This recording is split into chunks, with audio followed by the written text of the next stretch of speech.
มายังครูบาอาจารย์พระเถรานุเถระพระภิกษุสงฆ์สามเณรพระสังฆาธิการสงฆ์สมณศักดิ์บัณฑิตนักปราชญ์ท่านผู้มีความรู้ทุกรูปทุกตนทุกองค์มาด้วยความเคารพและขอเจริญสุขสวัสดีมายังโยมพ่อโยมแม่พ่อมอนแม่มอนพ่ออุ้ยแม่อุ้ยพี่ป้าน้าอาท่านผู้ฟังผู้มีบุญทุกท่านที่ติดตามรับฟังธรรมะยามแลงทางสถานีวิทยุเพื่อการศึกษาพระพุทธศาสนาและวัฒนธรรม 104.5 เมกะเฮิรตซ์โดยการส่งลิงก์สัญญาณไปณสถานที่ตั้งสถานีวิทยุ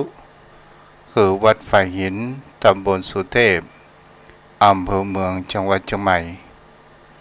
โดยความเมตตาธรรมของท่านอาจารย์พระครูสมุวิศวัตวรกิจโจ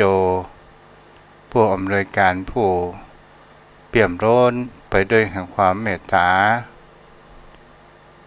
ในการเผยแผ่ได้นิมนต์ตนตัวอัตมภาพพระครูไพศาลสุตตกรเจ้าอาวาสวัดทุ่งปะเก็ดตำบลหนองหานอำเภอสันทรายจังหวัดเชียงใหม่ออกในนามคณะสงฆ์จังหวัดเชียงใหม่และใน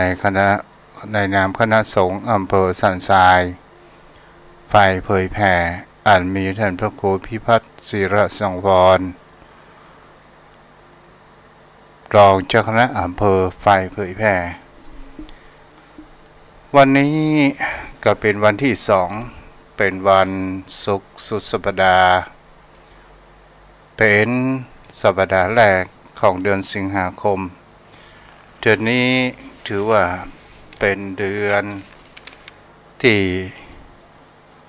สำคัญเป็นเดือนมงคลเรียกว่าเป็นเดือนของแม่โยมพ่อโยมแม่ศรัทธาญาติโยมทั้งหลายถ้าเฮาในช่วงพรรษานี้ก็ถือว่าในช่วงนี้เป็นฤดูฝนท้องฟ้าเต็มไปด้วยเมฆฝนที่ก่อให้เกิดแห่งความชุ่มเย็นตลอดจนถึงบางครั้งบางคราวอย่างก็ตามถ้ามันเกินพอดีมันก็ก่อให้เกิดแห่งความเดือดร้อนเกิดขึ้นเหมือนกับใส่ฝนบางครั้งบางคราวบางที่อันเป็นที่รุ่มอาจจะเกิดถึงว่าน้ำท่วมนี่เป็นสิ่งที่แห่งเขาว่าเกินพอดีสิ่งที่คนเราต้องการนั้นก็คือความพอดีความเป็นกลางๆนี้เองโยมพ่อโยมแม่ท่านผู้ฟังทำไมคนเรานั้นจะต้องฟังธรรมทำไมผู้คนเรานั้นจะต้องแสวงหาสิ่งที่ดีๆกับตนตัวของเราเองเราจะหันได้ว่าเรานี้เกิดมาเราได้หล่อเลี้ยงร่างกายของคนเรานั้นมีความเจริญเติบโตอย่างมีคุณค่าอาหารการกินสิ่งใดที่ดีเราก็แสวงหามาเลี้ยงอัตภาพร่างกายของคนเรานั้นเกิดแห่งความสมดุลเกิดขึ้นแต่อาหารใจนั้นเป็นสิ่งที่คนเรานั้นส่วนใหญ่บ่ค่อยแสวงหาอาหารทางจิตใจนั้นก็คือธรรมะคำสอนขององค์สมเด็จพระสัมมาสัมพุทธเจ้าถือว่าเราเกิดมาได้พบพระพุทธศาสนาถือว่าเป็นบุญนักหนาที่เราได้เกิดพบพระพุทธศาสนาเกิดขึ้นเป็นบุญมากที่เราเกิดอยู่ในประเทศไทยเป็นบุญมากที่เราเกิดอยู่ในภาคเหนือเพราะว่ามีความอุดมสมบูรณ์และความสงบสุขเป็นสิ่งที่ผู้คนเหล่านั้นมีความต้องการถ้าว่า บุญญาวาสนาบันนามบุญบันนามพาวาสนามานำส่งเมื่อเรามาเกิดพบพระพุทธศาสนาแล้วชีวิตตอนนี้เราจะเป็นอย่างไรเราก็ไม่สามารถที่จะรู้ได้แต่สิ่งที่แน่ๆนั้นเมื่อเราเกิดมาแล้วเราก็จะต้องมีแห่งเขาว่าเกิดมาเป็นคนต้องอย่าเกิดมาเป็นคนอย่าจนธรรมะเกิดมาเป็นคนอย่าจนความดีเกิดมาทั้งทีต้องมีดีติดตัวโยมพ่อโยมแม่สิ่งเหล่านี้นี่เป็นสิ่งที่บุคคลเหล่านั้นจะเห็นว่าธรรมะนี่เป็นสิ่งที่สำคัญทำให้เหล่านั้นได้เกิดแห่งการเรียนรู้จากการฟังการสนทนาการภาวนาอย่างกระตามแล้วทำไมเราจะต้องมีธรรมะเล่าก็เพื่อที่จะป้องกันให้เรานั้นเปิ่นบอกไว้ว่าทำเท่านั้นกันคนให้ผลผิดทำเท่านั้นกันผิดไม่ให้ค่อยเขวทำเท่านั้นกันโลกไม่ให้เซคนไม่ค่อยเขวเพราะทำป้องกันคุ้มของคน นี่แหละเป็นสิ่งที่คนเหล่านั้นจะเห็นได้ว่าทำบุคคลใดก็ตามมีธรรมะมีการประพฤติปฏิบัตินำเอาไปใช้ในชีวิตประจำวันก็จะทำเมื่อคนเหล่านั้นเกิดแห่งความสุขเกิดขึ้นเกิดความสุขแห่งจิตใจแล้วเราจะรู้ในการจักวางชีวิตของคนเหล่านั้นมาจมปลักอยู่ในแต่ความทุกข์และเราจะหาทางที่เราจะพ้นแห่งความทุกข์เหล่านั้นโดยแห่งความศิลปะแห่งปัญญาของคนเรานี้เองยมพ่อยมแม่เราจะเห็นว่าเราจะไหว้พระสวดมนต์เขาเพราะว่าเรามีความสุขเราจะประพฤติปฏิบัติธรรมก็เพราะว่าเรามีความสุขและสิ่งเหล่านี้เราจะเห็นได้ว่าเวลาเรามีความทุกข์เวลาเรามีความวุ่นวายเราจะทำอะไรอย่างมาได้จะไหว้พระก็มามีสมาธิจะเจริญสมาธิภาวนาก็ทำให้ความขุ่นมัวแห่งจิตแห่งใจนั้นบสงบนี้เองตลอดจนถึงการให้ทานก็มามีอารมณ์ก็เพราะว่าจิตใจของคนเรานั้นมันแฝงไปด้วยแห่งความทุกข์ต่างๆนานาฉะนั้นเราก็จะต้องแสวงหาซึ่งธรรมะเพื่อที่เราจะก่อนไกลเอาไปศึกษาในวิถีชีวิตของคนเรานั้นสิ่งที่คนเรานั้นสำคัญมากที่สุดในการประพฤติปฏิบัติธรรมกันอย่างกระตามสิ่งที่สำคัญก็คือจิตใจของผู้คนเราถ้าเราตั้งผิดแล้วจิตใจของเราจะมีความผ่องใสถ้าเราตั้งถูกความพุทธผ่องก็จะทำให้จิตใจของเรามีความเศร้าหมองใจเกิดขึ้นอันนี้แหละเป็นสิ่งที่ผู้คนเรานั้นจะต้องการมากที่สุดนั่นก็คือคำว่าความสุขความสุขก็แปลว่าบุญบุญก็คือเป็นสิ่งที่จะนำพาเราไปสู่ในทางที่ดีนี้เกิดขึ้นโยมพ่อโยมแม่บางครั้งบางคราวเป็นสิ่งที่ผู้คนเรานั้นบางครั้งบางคราวก็เก็บกึศได้พิจารณาตามตนตัวอาตมาภาพได้พิจารณาเหมือนกันว่าทำไมคนในยุคสมัยพุทธกาลถึงฟังธรรมแล้วสามารถถึงความว่าบรรลุบางคนก็ได้บรรลุเป็นพระอรหันต์บางคนก็ได้เป็นบรรลุเป็นพระอริยบุคคลชั้นต้นศรัทธาญาติโยมทั้งหลายแต่เราก็ลืมไปว่าคนในชนสมัยนั้น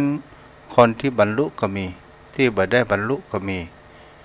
แล้วทำไมบุคคลที่บรรลุถึงได้บรรลุเวยศรัทธาญาติโยมทั้งหลายตนตัวของอัตมาภาพก็ได้เกิดความกระจ่างเกิดขึ้นว่าอ๋อเป็นบุญแห่งเขาว่าบุญบันดาลที่จะอู้ต่อไปเนี่ยบุญบันดาลเป็นว่าการสั่งสมของผู้คนเฮาในแต่ละภพแต่ละชาติเป็นสิ่งที่คนเฮานั้นก่อให้เกิดอย่างว่าเกิดในสมัยพระสัมมาสัมพุทธเจ้าจะเป็นปฐมุตตะปทุมุตตระหรือพระพุทธเจ้านามว่ากัสสปะบางครั้งบางคราวคนเฮาก็สั่งสมบุญกุศลมาหลายภพหลายชาติเป็นสิ่งเหล่านี้เฮาจะหันได้อย่างครับในเรื่องที่ตุเจ้าจะอู้ฮู้กับโยมพ่อโยมแม่ท่านผู้ฟังก็คือในการก่อนนั้นพระพุทธองค์นั้นได้ตรัสแสดงธรรมเทศนาเรื่องกับพระนว่าพระมหากัปปินะพระมหากัปปินะนี้ได้ฟังธรรมสำเร็จเป็นพระอรหันต์เพราะว่ามีบุญญาบารมีในการสั่งสมนั้นมาในอดีตชาติในสมัยครั้งพระพุทธเจ้าพระนามว่าปฐมุตตระนั้นท่านพระมหากัปปินะนั้นอยู่เป็นผู้ที่ตั้งอยู่ในธรรมและได้อุปถัมภ์อุปถากอย่างคำสอนของพุทธองค์เกิดขึ้นทีนี้ก็ด้วยความจิตแห่งความเลื่อมใสในการให้ทานมีจิตเลื่อมใสในการรักษาศีลมีจิตตั้งมั่นในแห่งคำว่าภาวนานั้นเกิดขึ้นและก็เป็นสิ่งที่จะหันว่าบุญกุศลเหล่านี้เนี่ยโยมพ่อโยมแม่เฮาก็อุปมาเหมือนดังเฮามีภาชนะหรือว่าก๊อกหรือว่าน้ำคุอะไรก็ตามเฮาลองตั้งป่าฝนทีระยศมันก็จะต้องมีคำว่าเต็มวันนึงบุญกุศลเป็นสิ่งที่เฮาบ่ควรประมาทบ่ควรที่จะดูถูกแล้วก็ทำให้เฮานั้นมีบุญกุศลเกิดขึ้นถึงเฮาอย่างกับพระกัปปินะเนี่ยในครั้งสมัยพระพุทธเจ้าปฐมุตตระก็ยังบ่ได้แห่งคำว่าเป็นพระอริยบุคคลก็ยังเป็นผู้ที่ได้สั่งสมบุญญาบารมียังเป็นปุถุชนกัลยาณชนอยู่เมื่อถึงธรรมกะในตายจากไปก็ไปเกิดในเทวโลกและมนุษยโลกต่อมาศรัทธาญาติโยมทั้งหลายครั้งพระพุทธองค์สมัยพระพุทธเจ้าพระนามว่ากัสสปะก็ได้ลงมาทำบุญญาธิการได้ปวดห้องว่ามีทั้งบริวารและโภคทรัพย์ได้จะนำพาผู้คนต่างๆตลอดจนถึงภรรยาผู้มีศีลอันเสมอกันก็ได้ทำบุญสุนทานในครั้งพระพุทธเจ้าพระนามว่ากัสสปะแล้วได้ตั้งจิตแห่งความอธิษฐานตั้งมั่นว่าขอบุญกุศลนี้ขอได้พบปะยังพระพุทธเจ้าในอนาคตศรัทธาญาติโยมทั้งหลายเมื่อถึงละสังขารในครั้งพุทธเจ้าพระนามว่ากัสสปะนั้นลงไปก็ไปเกิดท่องเที่ยวอยู่ในเทวโลกและมนุษยโลกอยู่ในพุทธทันดรศรัทธาญาติโยมทั้งหลาย กาลเวลาผ่านไปท่องไปพบน้อยพบใหญ่ต่างๆนานาเกิดขึ้นแล้วก็มาสมัยพระพุทธเจ้าพระนามว่าโคตมะก็คือในยุคปัจจุบันที่ได้เกิดมาอยู่ในตระกูลของกษัตริย์ตลอดจนถึงมิตรสหายและภรรยาก็เกิดอยู่ในตระกูลของเสนาอามาตย์ที่ในเมืองมัลละสถานญาติโยมทั้งหลายในสิ่งเหล่านี้เนี่ยพระมหากัมปินะเนี่ยตอนแรกจะได้หันว่าเป็นบุคคลที่ได้รอแห่งเขาว่าการอุบัติขึ้นแห่งพระสัมมาสัมพุทธเจ้าก็ได้บอกคือผู้คนขอบอกค้าที่ไปทำมาค้าขายต่างเมืองว่าถ้ามีข่าวมีการอุบัติเกิดขึ้นแห่งพุทธะเกิดขึ้นแห่งพระรัตนตรัยขอนำข่าวนี้มาบอกศรัทธาญาติโยมทั้งหลายตอนนี้ในความเป็นแห่งพระมหากษัตริย์นั้นก็ปกครองเมืองโดยทศพิธราชธรรมเกิดขึ้นพระเสนาอามาตย์ทั้งหลายก็ได้มาเกิดอยู่ในร่วมวงในชาตินี้เช่นเดียวกันตลอดจนถึงภรรยาวันเวลาผ่านไปศรัทธาญาติโยมแบบจะหาได้ว่าบุญบันดาลนี้ก็มาเป็นสิ่งที่จะหาได้ว่าบุคคลผู้กระทำสิ่งที่ดีๆสิ่งที่เป็นกุศลเหมือนกับพระมหากัปปินะนี้ครั้งในสมัยพระพุทธเจ้าปฐมุตตรกดีพระพุทธเจ้าพระนามว่ากัสสปะก็ตามกระตั้งอยู่โดยแห่งความเลื่อมใสในทานในรักษาศีลและเจริญสมาธิภาวนานั้นเกิดขึ้นและก็มาอยู่ในยุคปัจจุบันจะเป็นสิ่งที่จะเห็นได้ว่าเมื่อพ่อค้าได้นำข่าวมาทูลบอกว่าตอนนี้พระรัตนตรัยนั้นเกิดขึ้นแล้วพระพุทธเจ้า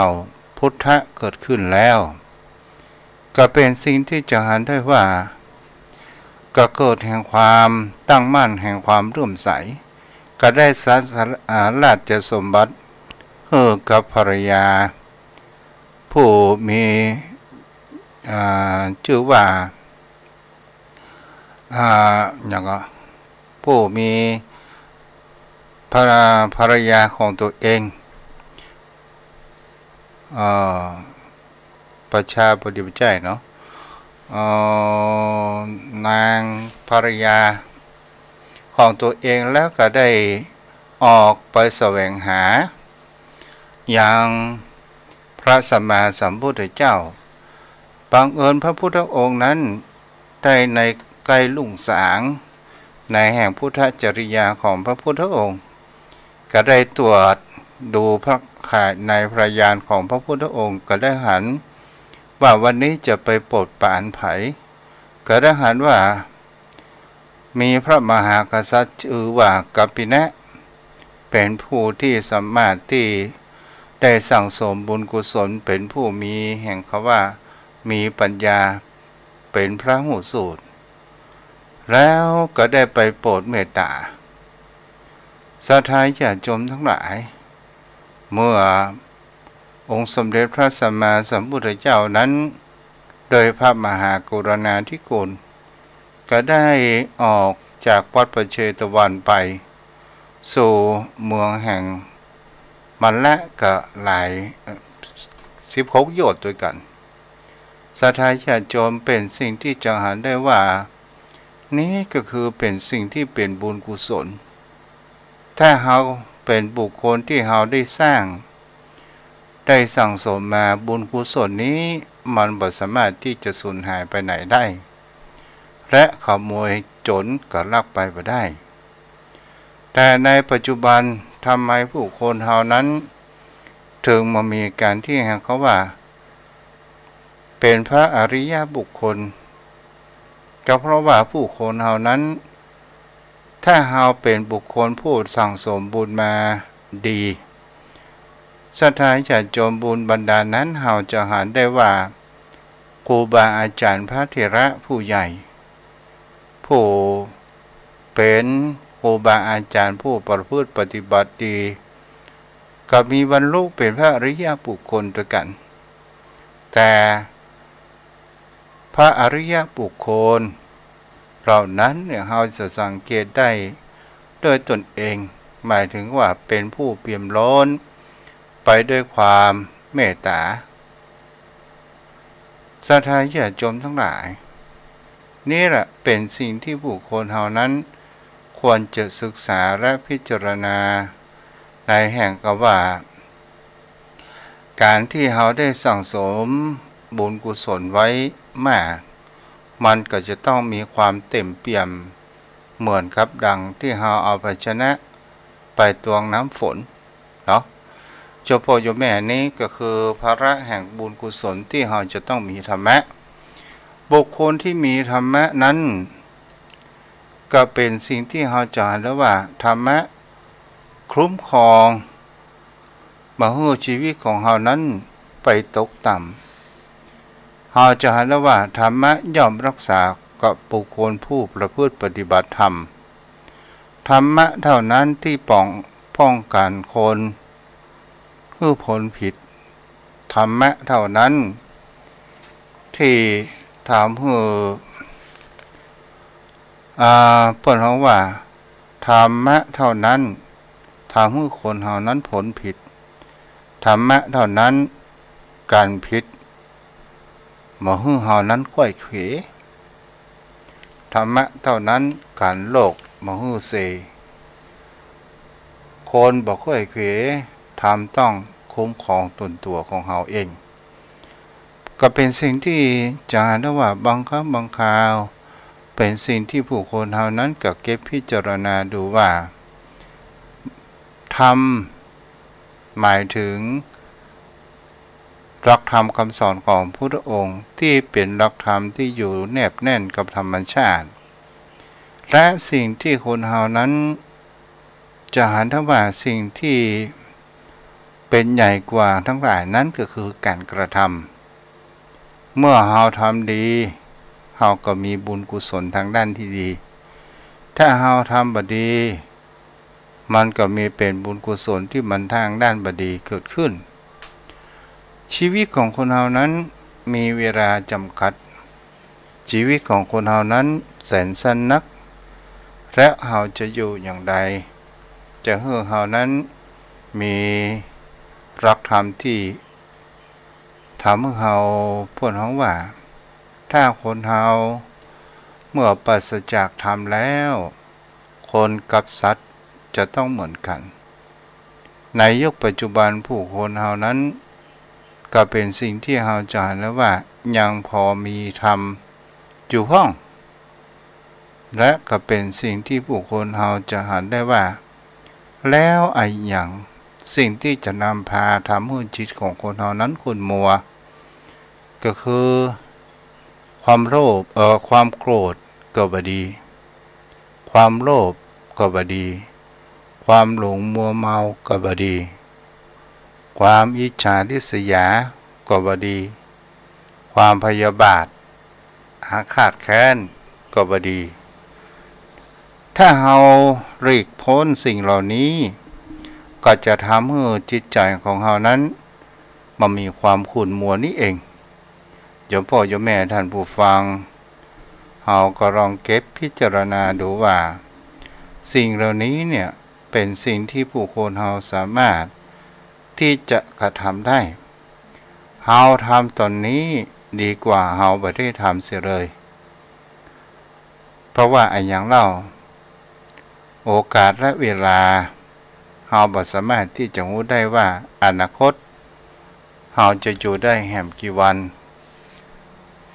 เพราะว่าวิถีชีวิตของคนเรามันก็เป็นไปประการเช่นนี้แล้วเป็นสิ่งที่ผู้คนเรานั้นบางครั้งบางคราวเราก็จะต้อง ลงทุนศึกษาในการใจจะได้อู้แจกกับพวกนั้นนะเมตตาธรรมท่านเจ้าด้วยความเคารพอย่างสูงยิ่งครับท่านพระคุณเจ้าครับเจ้าเดินได้พวกนั้นไว้สาครับ วันนี้อู้ถึงว่าธรรมะย่อมคุ้มครองบุคคลผู้ประพฤติปฏิบัติธรรมเนาะไว้สาครับธรรมจารีสุขังเสติเหรอครับท่านเจ้าครับเจ้าโอ้ถึงว่า ธรรมนั้นเป็นสิ่งที่บุคคลเฮานั้นได้ศึกษาถ้าบุคคลคนเฮาบ่มีธรรมมันก็เหมือนก็จะทำให้จิตใจของคนเฮานั้นปะต่างกับสัตว์เดรัจฉานต่างๆนานาเกิดขึ้นแต่สิ่งที่คนเฮาควรจะคิดไปพิจารณาไปนั่นก็คือเป็นสิ่งที่เฮาจะเห็นแล้วว่าไอ้อย่างพ่องที่มันเป็นประโยชน์ไอ้อย่างพ่องที่มันบ่เป็นประโยชน์สิ่งที่มันเป็นประโยชน์นั่นก็คือบุญกุศลคำว่าบุญกุศลก็คือไอ้อย่างคือการกระท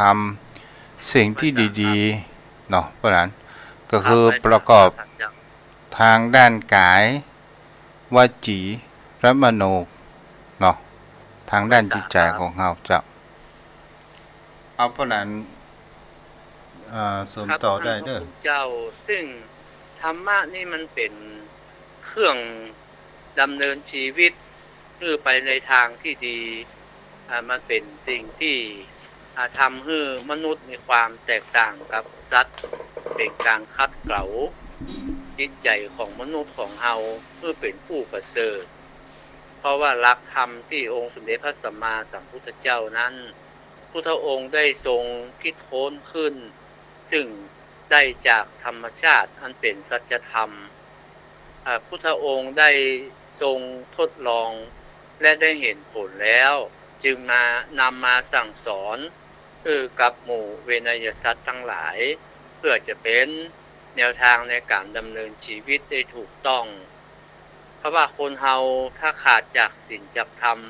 คำลองครองธรรมแล้วการดำเนินชีวิตก็จะราบรื่นและความเป็นอยู่ก็จะอยู่ด้วยความสันติสุขซึ่งธรรมะนั้นเป็นเครื่องนำชีวิตของคนเฮาคือดำเนินไปสู่หนทางที่สร้างความสุขความเจริญในชีวิตครับท่านพระคุณเจ้าไว้สาครับแล้วก็เป็นสิ่งที่เฮาก็พิจารณาดูว่าคนเฮานั้นการประพฤติปฏิบัติธรรมก็คือเฮาจะให้มันช่ำชองมันก็เป็นการเหมือนกับการทำงานเฮาก็จะต้องมีการลองผิดลองถูกนั้นเกิดขึ้นแล้วก็จะทำให้เฮานั้นมีความซาบซึ้งจิตใจเกิดขึ้นเมื่อเฮาลงประพฤติปฏิบัติแล้วบุญกุศลเนี่ยเป็นสิ่งที่เป็นนามธรรมมันมหันต์แต่มันก่อให้เกิดแห่งความซาบซึ้งปิติยินดีในการที่เฮากระทำนั้นลงไปอย่างเช่นเฮามีการที่ว่าเฮาได้เริ่มใส่ในการให้ทานในที่นี้หมายถึงว่าให้กำลังอกกำลังใจให้ทรัพย์สิ่งของให้ความช่วยเหลือบุคคลอื่นอันนี้ก็ก่อให้เกิดแห่งความซาบซึ้งจิตใจของตนตัวของเฮานั้นเกิดขึ้นตลอดจนถึงการที่ว่าเฮารักษาศีลเมื่อเฮารักษาศีลเนี่ยเฮามีความเมตตากรุณาแล้วก็จะเห็นว่าเฮามีความเอื้อเฟื้อบ่เบียดเบียนสัตว์เฮาบ่ลักขโมยของไผเฮาบ่เล่นจู้ไผเฮาบ่อู้เจียดแจมน้ำใจไผบ่อู้ส่อเสียดไผบ่อู้เท็จและตลอดจนถึงเฮาบ่มีความหลงในสิ่งที่ของมึนเมาต่างๆนานานี้เกิดขึ้นบุญภาวนาเป็นบุญที่ก่อให้เกิดแห่งคำว่าปัญญามีจะเป็นสิ่งที่เฮาจำแล้วว่านี่แหละเป็นสิ่งที่ควรเฮานั้นควรทำเรียกว่าการกระทำบุญกุศลการกระทำสิ่งที่ดีและเฮาได้ประโยชน์อย่างเล่า เฮาก็ได้ประโยชน์ว่าเฮาสบายใจก็เรียกว่าเป็นบุญเนาะพะนะเนาะ ครับเป็นเช่นนั้นครับท่านเจ้าเพราะว่าบุญนี่อันนั้นเป็นสิ่งที่สร้างความดีเป็นพื้นฐานของคน เพราะการทำบุญนั้นเป็นชื่อของความสุขคือทำแล้วทำให้เกิดความสุขความเบิกบานในสิ่งที่กระทำลงไปจึงเป็นบุญเป็นสิ่งที่บ่เบียดเบียนแก่ตนและบ่เบียดเบียนคนอื่นอีกทั้งยำนำมาซึ่งความสุขแก่ตนเองและแก่คนอื่นเหมือนท่านเจ้าว่าการให้ทานนั้นเป็นการสละแบ่งปันนั้นเป็นการทำบุญเบื้องต้นที่เขาทำได้ง่ายเพราะว่าการสละแบ่งปันนั้นสามารถที่จะแบ่งปันตามสมควรกับอัตภาพคือความสามารถของเราและละเอียดลึกซึ้งขึ้นไปแห่งก็คือการรักษาศีลซึ่งการรักษาศีลนั้นก็จะนำมาซึ่งความสุขทั้งสังคมผู้ที่อยู่ร่วมกับสังคมและตนตัวของเราอีกทั้งการเจริญภาวนาก็เป็นการสร้างการพัฒนาจิตใจตัวของเราให้สูงขึ้นเพราะว่าบุญที่เราได้ทำนั้นมันก็จะนำมาซึ่งความสุขความเจริญรุ่งเรืองแก่ชีวิตของเราเป็นเบื้องต้นก่อนและแผ่อานิสงส์ไปถึงคนอื่นครับกราบไหว้สาท่านเจ้าครับส่วนถ้าว่าเราเป็นบุคคลที่ตั้ง อยู่ในการประพฤติทุจริตทางด้านกายวาจามามีการให้ทานมามีการรักษาศีลมามีแห่งเขาว่าบุญภาวนาก็จะทำสิ่งเหล่านี้มันจะเป็นตัวนำพามาซึ่งความทุกข์อกทุกข์ใจความเร่าร้อนความต่างๆนานาก่อให้เกิดแห่งเขาว่าศัตรูมามีแห่งเขาว่ามิตรเป็นป่าประมิตรที่ประกอบไปด้วยจริตอันเดียวกันก่อให้เกิดเป็นสิ่งที่จะทำความเดือดร้อนระวุ่นวายก่อให้เกิดกับตนตัวของเราและครอบครัวตลอดจนถึงวงศาคณะญาติพี่น้องต่างๆนานาเกิดขึ้นอย่างครับได้หันข่าว มีพระชายอยู่คนหนึ่งซึ่งเป็นเจ้าบ้านอยู่ในซอยแล้วก็ไปสร้างความเดือดร้อนให้กับแม่ค้าคนนี้ก็คือเป็นผู้เป็นเจ้าของที่บ้านที่เป็นที่เจ้านั้นมันเป็นที่ถาวรมาก่อนแต่อาศัยน้ำใจของเจ้าของร้านเนี่ยเพิ่นก็ได้หันว่าบุคคลคนนี้เนี่ยเป็นคนที่มีแห่งเขาว่ามีความโกรธจัดเป็นบุคคลที่มันน่าคบก็เลยบอกคือย้ายบอกคือเจ้าของบ้านเจ้าน่ะบอกว่าไล่ออกไปเสียเพราะว่าถ้าอยู่ในที่นี่วันใดวันหนึ่งอาจจะทำร้ายบุคคลแม้กระทั่งตนตัวของแม่ค้าตลอดจนถึงพี่น้องที่มาพักอาศัยนั้นอยู่นี่แหละเป็นสิ่งที่เราจะเห็นแล้วว่าบางสิ่งบางอย่างคนที่เมื่อจะกระทำอะไรอย่างลงไปไม่ได้ย้ำคิดตอนสุดท้ายเจ้าของบ้านเจ้านั้นไล่ถึงมาคิดว่าไปขอโทษมันก็สายไปเสียแล้วเพราะนั้นครับไหว้สาครับคือการอยู่ในสังคมท่านพระคุณเจ้าหนึ่งมันต้องมีจิตใจเมตตาเอื้อเฟื้อเผื่อแผ่ซึ่งกันและกันเพราะว่าเราเป็นมนุษย์เป็นสังคมไม่สามารถจะอยู่คนเดียวได้ต้องพึ่งพาอาศัยซึ่งกันและกันเพราะว่ายามที่มีสุขหรือมีทุกข์สังคมของเราก็ต้องการความเอื้อเฟื้อเผื่อแผ่มีเมตตามีกรุณามีมุทิตาเป็นเบื้องต้นก่อนเราจึงอยู่ด้วยกันด้วยความผาสุกไหว้สาครับท่านเจ้าครับเจ้า อันนี้แหละเป็นสิ่งที่เราจะเห็นได้ว่าบทเรียนของคนเรานั้นเหมือนกับแห่งเขาว่านายประตักที่ขว้างประตักเพื่อที่ไปถึงยังแม้เนาะ ที่เงื้อมือก็หันแล้วแต่บุคคลที่เมื่อผู้เลี้ยงเงื้อมือก็บอกกลัวเนี่ยอย่างก็บอกกลัวตอนสุดท้ายเข้าถึงกระดูกก่อนถึงเต้นจะกลัวเกิดขึ้นอันนี้ก็เช่นเดียวกันบุคคลที่เราจะเห็นได้ว่ารู้ทั้งรู้ว่าคนเราจะต้องเพิ่มปะอาศัยซึ่งกันและกันและคนเรานั้นบ่สามารถที่จะอยู่คนเดียวได้แต่ถ้าว่าเราเป็นผู้มีจิตใจแห่งความเมตตาเอื้ออาทรซึ่งกันและกันมันก็อยู่อย่างมีความสุขแต่ติดปัญหาของผู้คนเราในปัจจุบันก็คือความเห็นแก่ตัวเอาใจตัวเองว่าอย่างนี้เป็นต้นนะพ่อนั้นครับไว้สาครับแล้วไว้สาครับจะพ่อนันต่อได้เลยพอมันอยู่ด้วยกันมันต้องมีความเอื้อเฟื้อเผื่อแผ่ซึ่งกันและกันผู้ที่มีมากหรือว่ามีความเป็นอยู่ที่ดีก็เอื้อเฟื้อต่อผู้น้อยก็จะให้ความช่วยเหลือแก่ผู้ที่มีโอกาสเยอะเกื้อกูลซึ่งกันและกันเหมือนประดุจดังว่าคนที่มีโอกาสน้อยก็ได้รับความเอื้อเฟื้อจากผู้ที่มีโอกาสมากผู้ที่มีโอกาสมากจะได้การช่วยเหลือจุนเจือในกิจการต่างๆของผู้น้อยมันก็จะทำให้อยู่ด้วยกันได้ในสังคมนั้นๆถ้าสังคมเฮาขาดความเกื้อกูลเอื้อเฟื้อเผื่อแผ่กันแล้วมันก็เป็นการเห็นแก่ตัวคือถ้าต่างคนต่างอยู่ท่านเจ้าคนเฮามันบ่สามารถที่จะช่วยเหลือตนเองได้ทุกสิ่งทุกอย่างมันก็ต้องพึ่งพาอาศัยซึ่งกันและกันนั่นถึงทำให้เฮาอยู่ร่มเย็นเป็นสุขได้ในสังคมนั้นครับกราบไหว้สาท่านเจ้าครับเจ้า เรื่องนี้จบไปนะพ่อนันเนาะครับกราบไหว้สาครับต่อมาเหตุแห่งความเสื่อมสิ้นแห่งพระสัทธรรมพ่อนันว่าในมีประมาณสักกี่ประการมันมี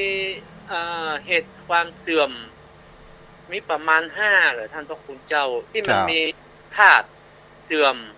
แล้วก็ลิงคะเสื่อมคำสอนเสื่อมอย่างนี้นะประมาณขอท่านเจ้าเพิ่มเติมเลยนะครับท่านพระคุณเจ้าคือคำสอนเสื่อมบุคคลเสื่อมแล้วก็ลิงคะเสื่อมธาตุเสื่อมมีแห่งกี่อย่างท่านเจ้าครับในที่นี้เนี่ยจะได้อู้ว่า พระองค์นั้นได้ตรัสแสดงธรรมบอกว่าพุทธศาสนาเนี่ยจะมั่นคงหรือไม่มั่นคงเนี่ยมันก็ขึ้นอยู่ที่ว่าเหตุต่างๆนานาเกิดขึ้นถ้าว่าศาสนาจะเสื่อมสูญก็มีอยู่เหตุ5ประการตัวกันเหตุประการแรกนั่นก็คือภิกษุบ่สนใจเรียนธรรมท่านผู้ฟังประโปรดเข้าผู้ฟัง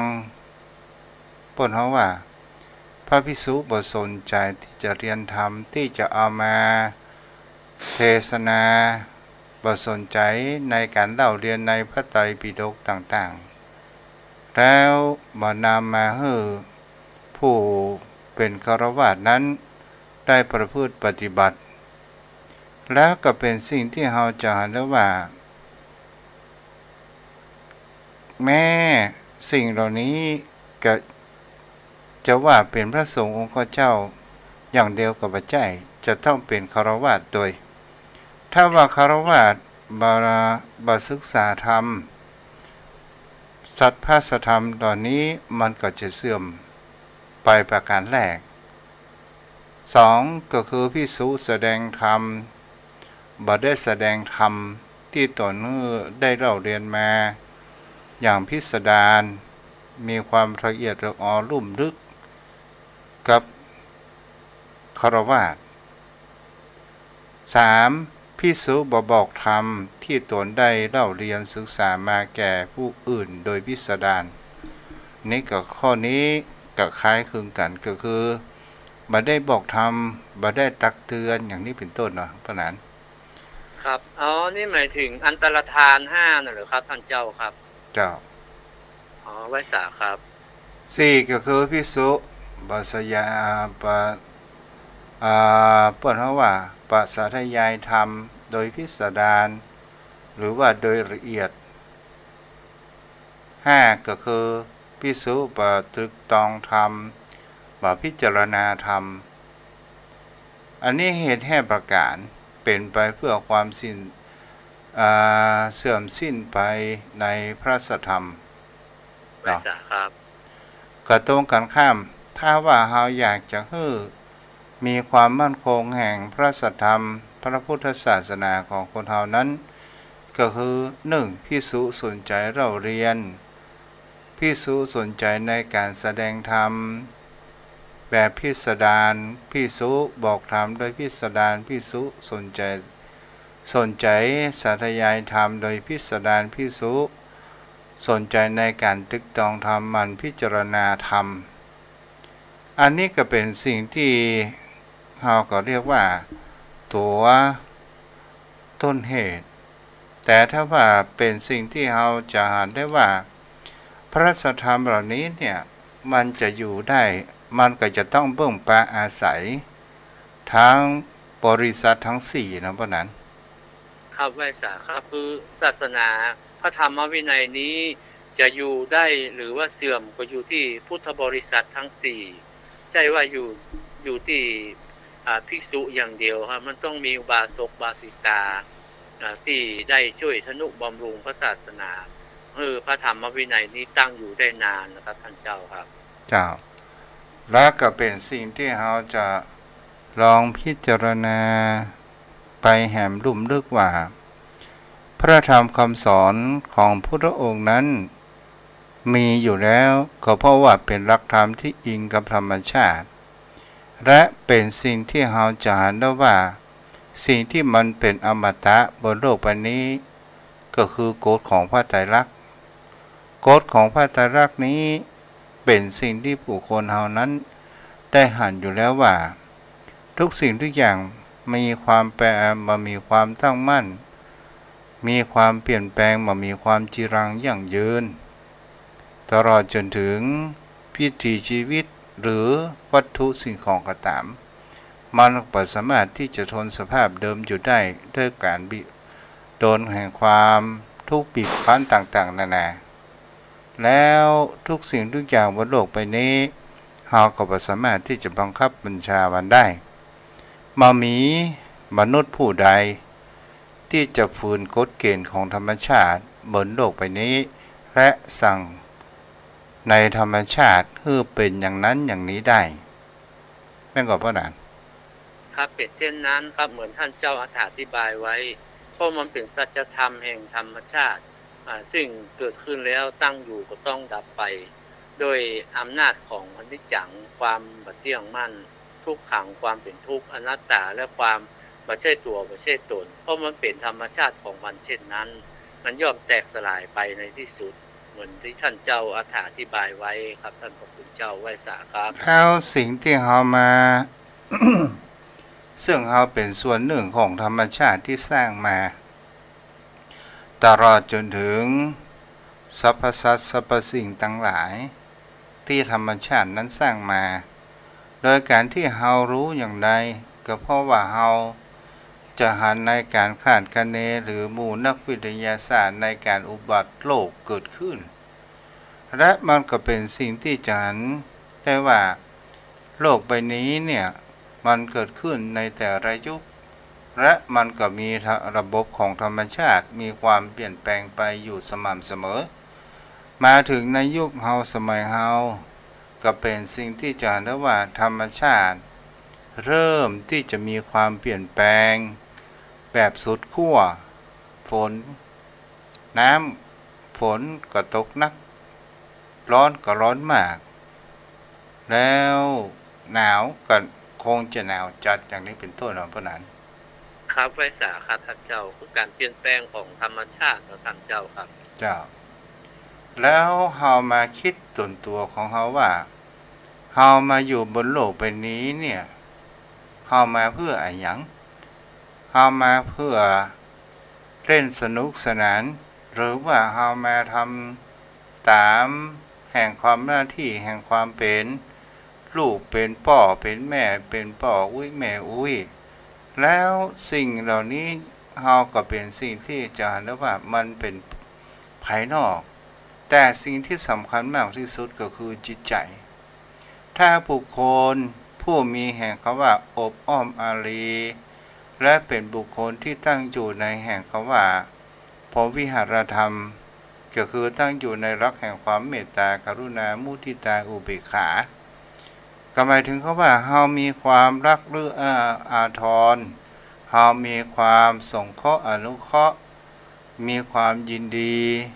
บุคคลอื่นและมีการวางไว้จิตใจเป็นกลางๆเฮาก็บ่ต้องไปเรียนคาถามหานิยมอย่างสักอย่างแล้วสิ่งเหล่านี้เนี่ยมันจะเป็นตัวนำพามาแห่งความเสน่ห์แล้วก่อให้เกิดจิตใจของเฮานั้นเป็นบุญเป็นกุศลรักพร้อมวิหารทั้งสี่มันก็คือศีลเนี่ยเนาะปะนั้นครับไอ้สาครับมันเป็นข้อควรปฏิบัติมันก็คือการที่ข้อควรปฏิบัตินั้นมันก็เป็นส่วนหนึ่งของศีลที่จะเป็นระเบียบข้อบังคับที่เราพึงจะมาเป็นบรรทัดฐานของมนุษย์ที่เราจะมัดจิตใจหรือว่าเราอยู่ร่วมกันด้วยความสุขพึ่งพาอาศัยซึ่งกันและกันเพราะหลักธรรมะที่องค์สมเด็จพระสัมมาสัมพุทธเจ้าได้ค้นคิดขึ้นจากธรรมะจากธรรมชาตินั้นเพื่อให้สังคมของเราได้อยู่มีแบบมีแผนในการดำเนินชีวิตอยู่ร่วมกันในสังคมครับท่านเจ้าครับบางครั้งบางคราวนี่โอนออกเรื่องเดี๋ยวปะนั้นเด้อบางครั้งบางคราวนี่นะ เฮาคิดไปว่าด้านนี้โดยความคิดทำไมคนเฮาเนี่ยถึงกินงัวกินควายกินสัตว์กินเป็ดกินไก่กินอะไรอย่างสปะสปันนี่มันก็คือเหมือนกับเฮาเนี่ยเป็นยักษ์เนาะแล้วทำไมคนเฮาบ่กินกันล่ะเพราะนั้นคือที่ว่าคนเฮาบ่กินมนุษย์เนี่ยท่านพระคุณเจ้าเพราะว่าคงจะมีความเชื่อว่ามนุษย์มันเป็นสัตว์ประเสริฐเป็นสิ่งที่ควรเว้นเพราะเป็นมนุษย์เช่นเดียวกันแต่สัตว์อย่างอื่นนั้นมันมีทางที่จะต่อสู้กับมนุษย์ได้ครับโดยมนุษย์มีสติปัญญาที่จะประหารหรือฆ่ามันได้ดังนั้นอย่างมนุษย์ฆ่ามนุษย์นี้มันก็มีการต่อสู้กันแต่สัตว์อย่างอื่นนั้นมันบ่สามารถที่จะเอาลองตั้งวิเคราะห์ข้อสังเกตว่าถ้าว่าเฮาบ่มีพระพุทธศาสนาโลกใบนี้บ่มีศีลธรรมมันจะเป็นอย่างไรครับพระนั้นมันก็เป็นมีกสัญญีกับท่านเจ้าคือใครมีอำนาจก่อนก็จะได้มีอำนาจในความอยู่ได้ครับถ้าใครมีอำนาจน้อยก็จะถูกข่มเหงรังแกการแกล้งการทำมาหากินมันก็จะจริงดีจริงเด่นแข่งแย่งกันผู้ที่มีอำนาจน้อยกว่าก็จะเสียเปรียบครับถ้าคนกินคนเนี่ยปะนั้นโอ้อันนั้นตุ้ยดีวิงงามขนาดนี้เนาะเดี๋ยวอย่าฆ่ามันเอามากินไม่แรงนี่ไว้เนาะไว้จ้ะครับอันนี้ก็คือมนุษย์ของคนเฮาท่านพระคุณเจ้าถ้าบ่มีหลักธรรมในการดำเนินชีวิตหรือในการดำเนินชีวิตแล้วท่านพระคุณเจ้าก้าวกับผมก็ว่ามันก็คงเป็นสัตว์นั่นเองท่านเจ้ามันแบบแตกต่างกันไปที่ไหนที่มันแตกต่างกันก็ด้วยคุณธรรมของมนุษย์เท่านั้นเองที่มันมีความแตกต่างกันไว้ซะเพราะว่ามนุษย์เป็นสัตว์ผู้มีปัญญามีจิตใจสำนึกที่ดีแต่ในยุคปัจจุบันเนี่ยเราจะหานั้นหมู่ที่กินยุงกินยาอย่างเนี่ยความเป็นมนุษย์มันบ่มีแล้วโดนแห่งเขาว่าจิตใต้สำนึกแห่งความเป็นมนุษย์เป็นลูกบ่มีเลยฆ่าพ่อฆ่าแม่ฆ่าพี่ฆ่าน้องฆ่าได้คู่คนอย่างนี้เป็นต้นเนาะเพราะนั้นมันคัดม มันขาดคุณธรรมมันมีความโลภโกรธหลงมีอวิชชาเขาครอบงำเลยทำได้เช่นนั้นครับท่านพระคุณเจ้าก็ครับ คือมันขาดจิตใต้สำนึกเนาะครับไหว้สาครับเป็นเช่นนั้นครับเพื่อมีจิตสำนึกในความเป็นของเป็นมนุษย์ที่ถึงมีความกตัญญูกตเวทิตาธรรมรู้บุญคุณของผู้ที่คือคุณแก่เฮามีอุปการะแต่เฮาก่อนขาดคุณธรรมมีจิตได้สำนึกที่พึงอยากกระทำก็ทำได้เช่นนั้นครับท่านเจ้าครับเจ้าเอาได้มาปนนั้นเนาะครับขอกราบแจ้งได้ไว้สาเมตตาธรรมท่านพระคุณเจ้าด้วยความเคารพอย่างสูงยิ่งที่ท่านพระคุณเจ้าได้ให้ธรรมะ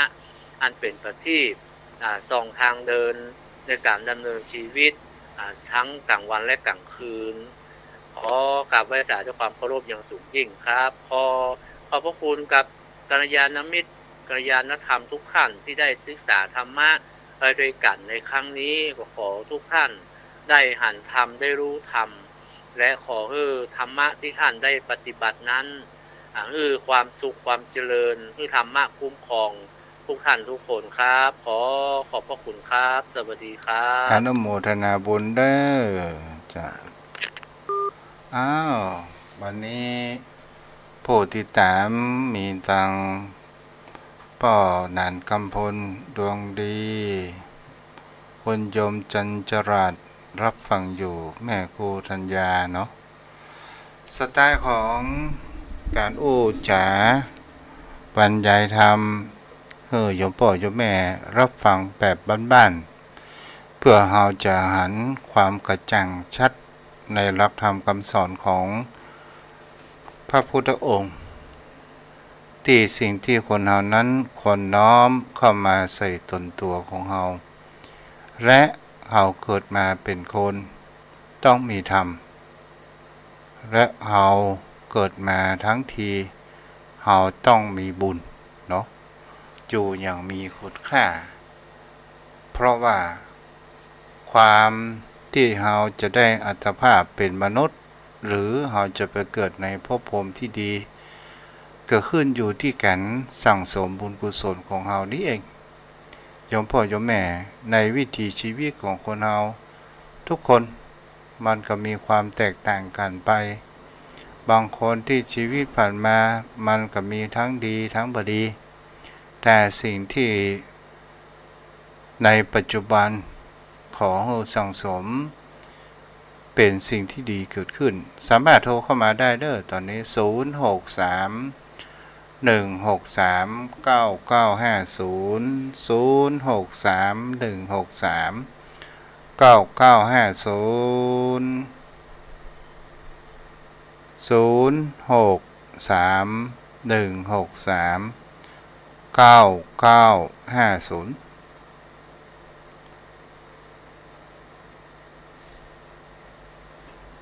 ่วงนี้ฝนก็หยุดตกเนาะแผ่นดินก็แห้งก็เฮาจะหันถ้าว่าเจริญพรแม่ว่าเรโยมแม่สวัสดีค่ะฝนตกไม่ได้ปล่อยไหนเลยฝากความคิดถึงไปตามใจนะคะจ้าอนุโมทนาโยมแม่ก็ยังไม่ได้ไปจ่ายให้แปะโป้งไว้ก่อนนะจ้าเดี๋ยวก็ไปคิดดอกกันทีหลังจ้าบุญรักษาจ้าสวัสดีจ้าจ้า0631631639950063เจริญพรเจ้าแม่คำนวณเจ้าฝนตกกอเมืองปานเจ้าโตตั้งแต่แม่อันวันพระแล้วเวลาเป้าวันนี้ได้เป็นติดนี่ล่ะเจ้าเหมือนกันนะเนาะเหมือนกันล่ะเจ้าแหละเจ้ากับไว้สาเจ้าบุญรักษาเจ้าแม่คำนวณเนาะ0631639950ฝนตกยังพระน้อยตีกล่องยังหูยังฝนตกก็ต้องหูเอื้อนเนาะตอนนี้เอื้อนแหมสักกรรมก็คงจะตกมาไม่ 0631639950 0631639950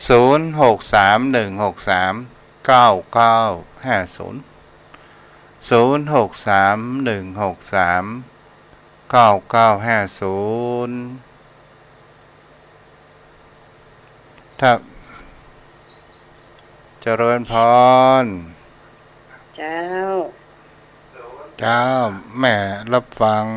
เมืองฝางกันนี่ฮะที่ไหน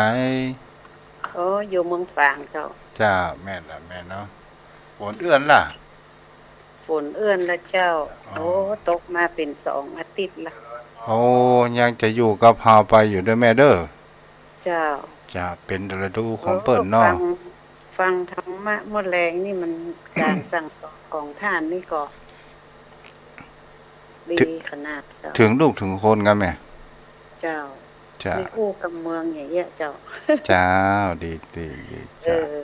ท่านชื่อไอ้หยังก็ยังบ่ฮู้เลยละพระครูไพศาลสุตกรชื่อเล่นชื่อชันเด้อแม่ทุชันเนี่ยก็ได้อาจารย์ชันก็แล้วกันเนาะเจ้าอยู่วัดไอ้หยัง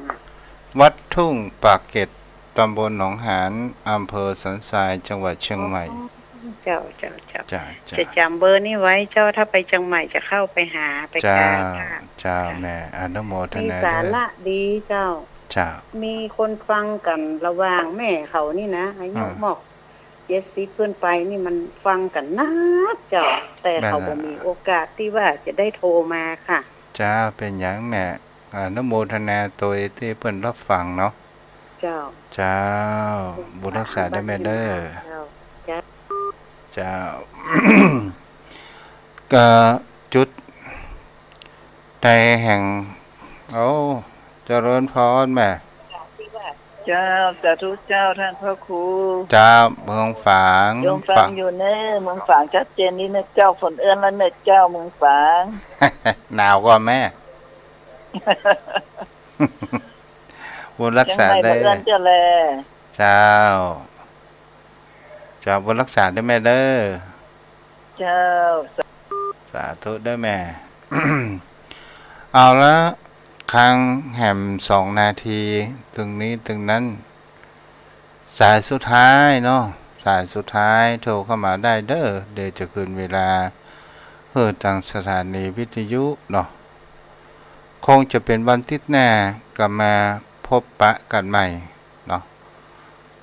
เอาวันนี้ก็เป็นวันสุดสัปดาห์ขอปันปอนโยมพ่อโยมแม่สัพพทุกข์สัพพโศกสัพพโรคสัพพภัย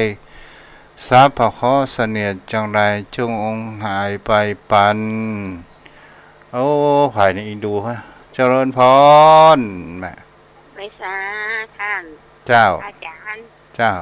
อีแม่ลาอ่อนอยู่อำเภอจอมตองให้เด้อจอมตองตังขึ้นสีขาวเพิ่นก็ไปอ่ะแม่ไปฟังกันจัดนักแต่ว่าไปมันกดบัตรตานธงชาติและเพลงชาติไทยเป็นสัญลักษณ์ของความ